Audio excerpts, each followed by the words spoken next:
Hello dear students, welcome back to my channel physics SPC. Electrostatics का एक question.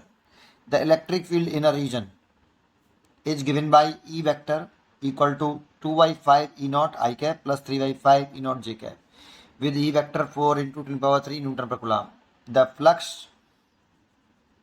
This field through a rectangular surface area 0.4 metre square parallel to Y Z plane is solution.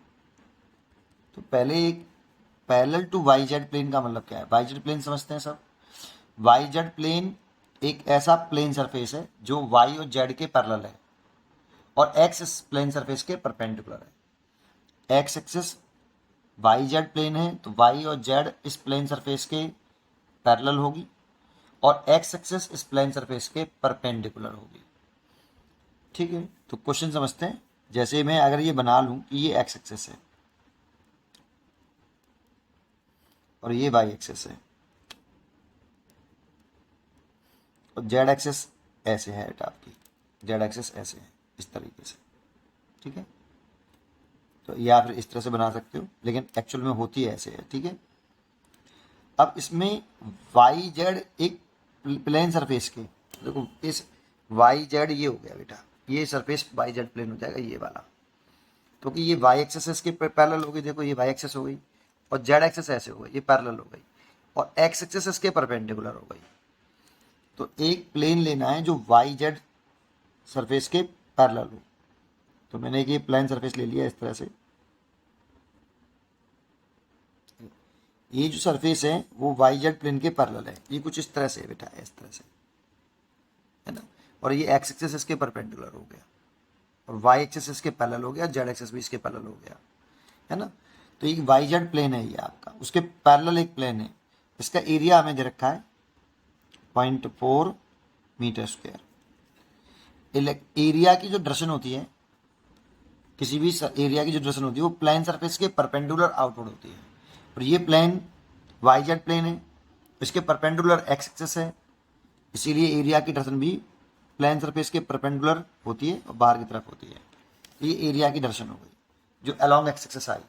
इसीलिए इसको vector form में लिखना चाहें तो x axis में unit vector होता है आई कैप, और हम इसमें यूनिट वेक्टर का फॉर्मूला लगा रहे हैं ए वेक्टर बराबर ए मल्टीप्लाइड बाई यूनिट वेक्टर। ये यूनिट वेक्टर का फॉर्मूला। इसमें ए वेक्टर और इस यूनिट वेक्टर की डायरेक्शन सेम होनी चाहिए, डायरेक्शन सेम। इसीलिए ए वेक्टर इज इक्वल टू ले सकते हैं हम ए का मैग्नीट्यूड इंटू यूनिट वेक्टर, और ए का जो मैग्नीट्यूड दे रखा है हमें वो 0.04 मीटर स्क्वायर दे रखा है। ये ए वेक्टर का मैग्नीट्यूड दे रखा था हमें, एरिया का 0.4 स्क्वायर मीटर, तो 0.4 आई कैप। ये इतना आपका एरिया वेक्टर हो गया।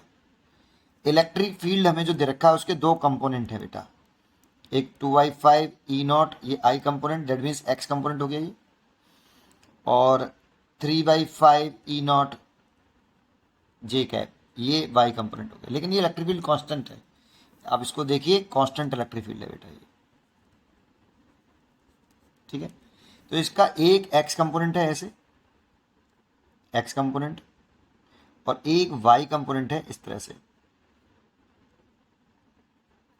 देखो ये वाला जो कंपोनेंट है वो सरफेस के पैरेलल हो गया, इस जो एरिया है उसके सरफेस के पैरेलल।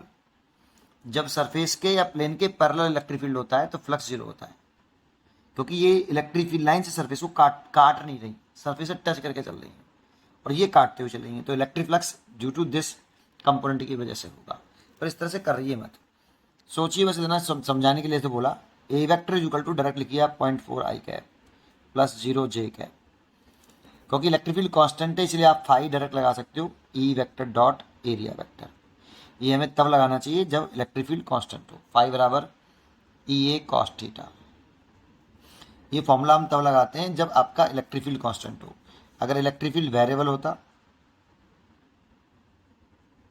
तो पहले हम स्मॉल इलेक्ट्रिक फ्लक्स निकालते, ई vector dot D A vector, और फिर टोटल इलेक्ट्रिक फ्लक्स निकालने के लिए, टोटल इलेक्ट्रिक फ्लक्स निकालने के लिए इसका हम इंटीग्रेशन कर देते, फाई बराबर इंटीग्रेशन डी फाई। तो इंटीग्रेशन टोटल फ्लक्स होता integration E vector dot D A vector. ये हम फॉर्मूला तब लगाते हैं जब इलेक्ट्रिक फील्ड वेरिएबल हो। अगर इलेक्ट्रिक फील्ड कांस्टेंट होता तब भी लगा सकते हैं इसको, क्योंकि इलेक्ट्रिक फील्ड कांस्टेंट होगा तो इलेक्ट्रिक फील्ड को बाहर निकालेंगे बेटा। इलेक्ट्रिक फील्ड बाहर तभी निकालेंगे इंटीग्रेशन से जब इलेक्ट्रिक फील्ड कांस्टेंट हो। इसको सॉल्व करके ही ये आता है। तो जब इलेक्ट्रिक फील्ड कांस्टेंट हो डायरेक्ट लगाइए इसको, वेरिएबल हो तब सोचिए इंटीग्रेशन के बारे में, ठीक है। तो सीधा लगा दो, डॉट प्रोडक्ट कर दो। तो phi is equal to E vector कितना है 2/5 E nought I cap plus 3/5 E nought J cap dot product. A vector की वैल्यू कितनी है 0.4 I cap plus 0 J cap लिख लो।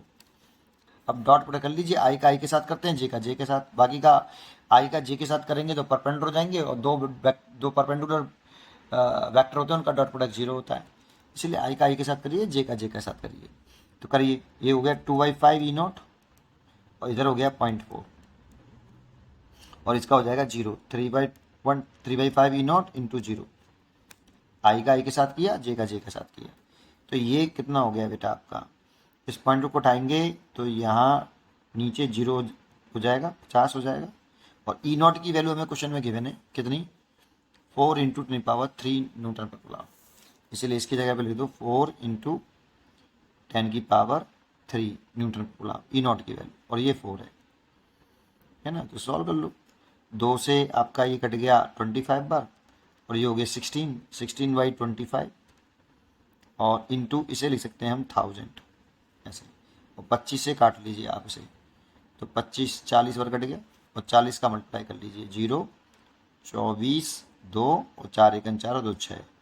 तो ये आपका इलेक्ट्रिक फ्लक्स आ गया इतना। इसकी यूनिट है न्यूटन पर कूलम और इसकी यूनिट है मीटर स्क्वायर, तो मीटर स्क्वायर, ठीक है। ये इतना इलेक्ट्रिक फ्लक्स पास होगा इससे। उम्मीद करता हूँ कि आपको ये क्वेश्चन जरूर समझ में आया होगा। पढ़ते रहिए और खुश रहिए। Thank you.